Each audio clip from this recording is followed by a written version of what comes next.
What up, y'all? Eminem here, aka Non-Cena, aka something about Jarhead, and I am, of course, referencing my shitty haircut, which is 100% my fault. I went to the Dominican barber. I said, cut it short on the sides, trim the top down. He said, you want to leave the front? I said, dude, clip the front off. He said, okay, I'm gonna make you look like one Cena.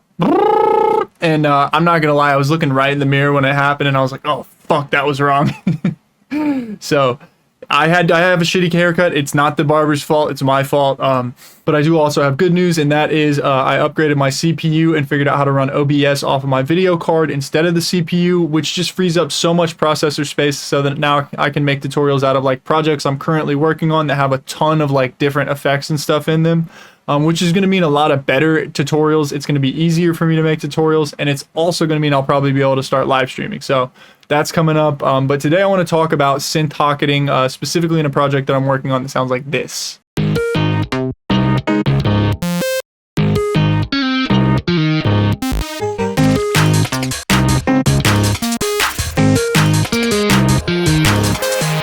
And so what I'm specifically referring to here is these little blue filler layers that I use to like basically the idea conceptually here is instead of taking time to learn sound design and like songwriting and shit, what you can do is just spam new sounds at the listener. It makes it sound like you know what you're doing, but you don't really have to know shit.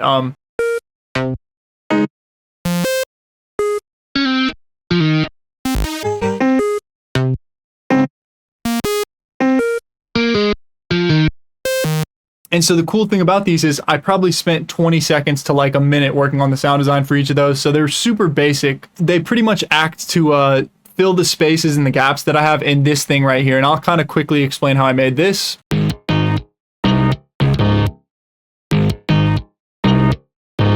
And so this purple piece here is from Kamo, Jane Remover, and Juno's song Wide Eyes that sounds like this.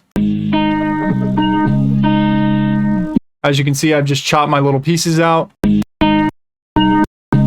and then sent those through a phase distortion, which makes stuff sound interesting and crispy, along with an OTT. Then I have that layered with a guitar. And I don't play guitar. I usually make these out of a flex patch. So this one's the Dark Star Hybrid that I'm sending through, and I'm not even going to show this with and without. I'm sending it through a guitar rig to get it kind of crunchy.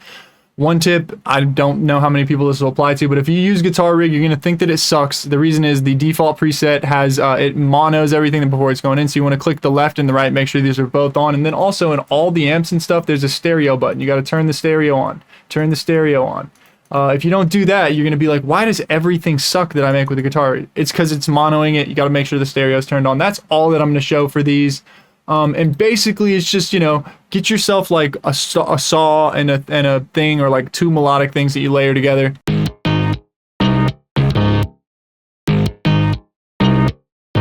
And then just leave yourself some space. So what have I done next? Next I've done some fillers. So let's start with this filler. What is this? And I'll play this kind of in context so it sounds even better. So this first one's just a super simple snare patch. It is a single oscillator dull toy, just some envelopes here making this sound like that, and then I send it through bit crushing and a speaker to give it a tiny little bit of width, as you can see right here, without the decimort, with the decimort. So just a kind of crispy little thing. You don't have to work hard on these, just, you know, make shit. Have fun with it. That's really the big piece. Or quit music altogether. You don't have to have fun either. You don't have to. Don't make music in the first place. That's the best way to get good, is just never do it and give up. So on to the next sound. Our next one, super simple little synth pluck here. This one is a plunky saw. So what have I done? I've taken a detuned saw wave, right? And most of this is unimportant. The really important part is take one envelope, make it pretty sustainy, take the next envelope and make it quite a bit shorter and faster. And what that gives you is a low pass that's plucking that thing. These effects aren't even on. And then I'm just like beefing it up with like some EQing, compression, OTT, clipping. Clipping's not even affecting it. Let's make it affect it. There we go. Okay, so basically like do stuff like that, or don't. That's just another idea for how can you get stuff like this. And I'll explain real quick at the end of this how you can kind of write these fillers, but we'll start by just going over the sound design. So next we have, what is this? This is a little chord using a sound font. How simple is this? We got a grand piano here. We're sending that into compression, EQing to get the low end out of it and some distortion. Keeping on to the next one. This one, very simple. Another good little trick here. So I have a 3OSC that I'm running as just pretty much a saw wave, and then I'm sending that into some distortion. And the only thing that I'm doing here is bending those notes. How do you bend those notes? You go in here, you turn mono on, you change your slide time. Alrighty, on to the next one. God damn, I'm like a Dariacore auctioneer right now.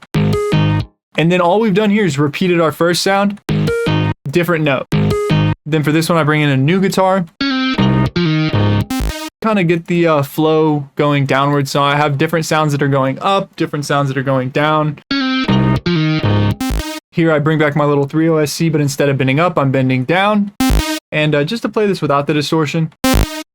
It's very digital sounding. It kind of like helps this flow between being acoustic and digital. That's, you know, that's another good tip, which is like if you're going to do synth hocketing, try and blend in some acoustic or sampled or like real sounds with really synthetic sounds. It helps you get that really like fun type of tone.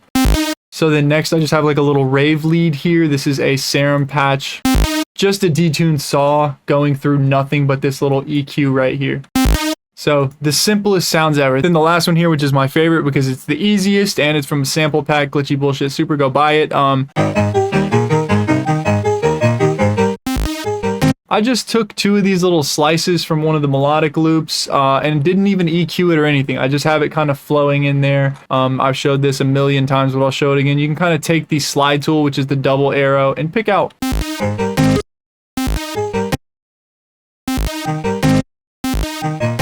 you know, whatever piece you feel like sounds right for that. So that's just a good way to use a lot of the samples and a thing that I use over and over and over again. So what have we done here, right? What's the next thing? Here I bring in a second layer to this, and this is another thing that it's like really, really weird and counterintuitive, at least to my brain, because I would think like, why bring in a layer for this part only, where I add a little Animal Crossing piano as a layer to the sound that I've already established, like, right? Like I should never be, I'm either doing fillers or I'm doing layers. I can't be doing both. Like the trick is just do everything and keep what works. So here I liked having an Animal Crossing layer along with my synth.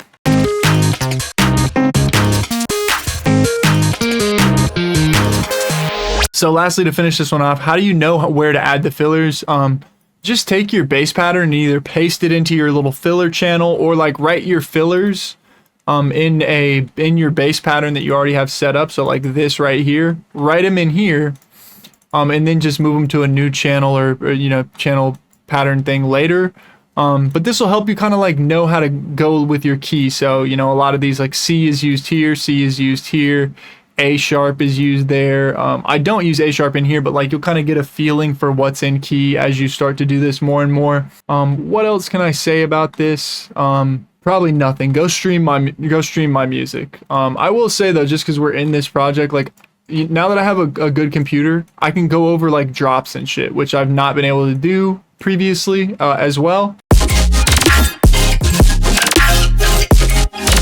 So when I make that actually sound good, it kind of sounds mid right now. Once I make that good, we'll do a tutorial out of that too. But basically that's going to do it for this one, y'all. Keep an eye out for me live streaming. I will probably, if I'm live streaming, be able to address like specific questions. So thank you for watching. I will see y'all in the next one. Support on Patreon, Gumroad, and lessons. Bye-bye.